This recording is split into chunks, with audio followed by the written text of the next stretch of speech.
Senhor esteja com você. Você já percebeu o quanto as pessoas se incomodam com a corrupção na política do nosso país, mas em sua maioria não se incomoda com um troco a mais que vem em uma de suas compras em seu próprio benefício? Você já percebeu quantas vezes não poupamos energias para dizer aquilo que precisa ser consertado no mundo, nas outras pessoas, em vez de primeiro pensar naquilo que precisa ser consertado em nós? Quantas vezes é fácil listar as falhas do outro, em vez de reconhecer os seus erros na história? Quantas vezes já se pegou pensando que essa mensagem é para outro, em vez de acolher primeiro em seu coração e saber o que Deus quer falar com você? Nós percebemos no relato de 2 Samuel, capítulo 12, que depois que Davi adultera, Deus envia o profeta Natã com uma mensagem para Davi. Depois de contar uma história para o rei pronuncia um julgamento justo diante dos acontecimentos narrados. E então, Natã fala para Davi: esse homem é você.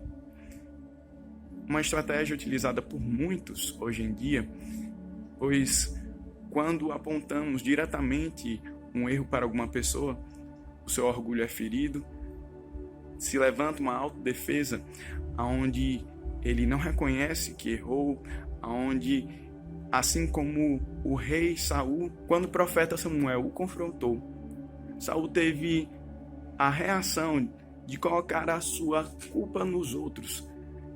Ele disse que foi o povo responsável pelos seus erros.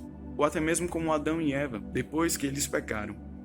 Adão disse que a justificativa do seu erro estava na mulher que Deus deu e a mulher na serpente, dando justificativas, desculpas. E como disse um autor desconhecido, quem é bom em desculpas é bom em mais nada, porque sempre vai se escondendo uma desculpa e outra e nunca se resolve o problema. Porém, Davi ele teve uma reação diferente. Nós vemos que a reação dele é dizer: pequei contra o Senhor.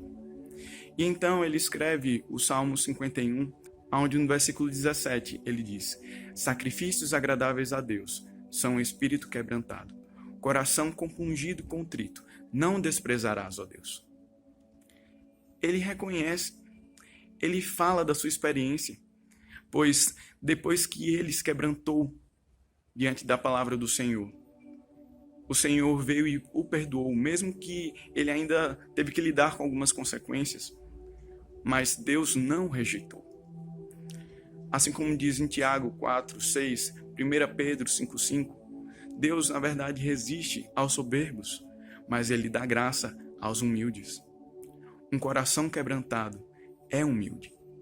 Mas precisamos falar do que é humildade. Para isso, já podemos dizer aquilo que não é humildade. Essa humildade não é um sinônimo de pobreza. Humildade não é você querer se rebaixar em tudo. Pensar que não pode receber um elogio, enquanto você pode dizer obrigado, glória a Deus, graças a Deus. Ou se perguntam se você sabe fazer alguma coisa, e você, mesmo que saiba bem, você diz que sabe fazer mais ou menos. Humildade não é você não impor limites para que as pessoas respeitem a você. Humildade, segundo o dicionário Priberan, é a qualidade de reconhecer os seus próprios erros, falhas e defeitos. Essa humildade é sinônimo de modéstia, reconhecer os seus pontos fortes e fracos, reconhecer a verdade. E conhecendo a verdade de Deus, sabendo que somos pecadores, que nossa justiça é como trapo de imundícia, a mesma coisa de um absorvente sujo, e de que somos indignos de chegar diante da presença de Deus, e por isso Jesus veio, morreu pelos nossos pecados para que pudéssemos ter perdão. E então, sabendo disso, nos achegamos diante desse Deus, reconhecendo que somos pecadores, e que somente através de Jesus Cristo possuímos o perdão e a salvação. É por isso que Jesus diz em Mateus 5:3 que os humildes de espírito herdarão o reino dos céus, porque só aquele que confessa os seus pecados e recebe a salvação do Senhor, que pode entrar no seu reino. O pastor Josemar Bessa uma vez disse: a cruz grita duas coisas para mim todos os dias: você é indigno, mas amado. Alguém que conhece essa verdade, como pode não ser quebrantado de espírito? Meu caro, minha cara, você tem cultivado um espírito quebrantado?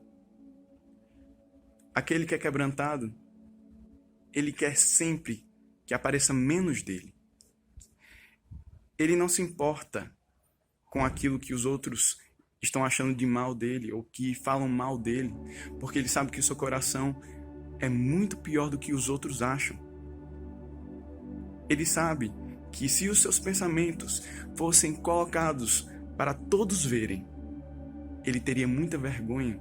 Quem é quebrantado quer que tenha mais de Deus sobre a sua vida, quer que o amor de Deus seja derramado nele ou nela ao ponto de transbordar, ao ponto de que a forma que Deus vê e ama a humanidade e os outros, ele também possa olhar e amar o seu próximo. Mas você só pode transbordar do amor de Deus quando você se entrega a Ele e experimenta desse amor sobre a sua vida. Percebemos que ao longo da história, os verdadeiros avivamentos foram precedidos pelo quebrantamento diante da palavra. Que todos nós possamos ser achados por Deus, com os nossos joelhos dobrados diante dele, com os nossos olhos encharcados, por sabermos que somos indignos, mas amados. Que Deus encontre em nós quebrantamento.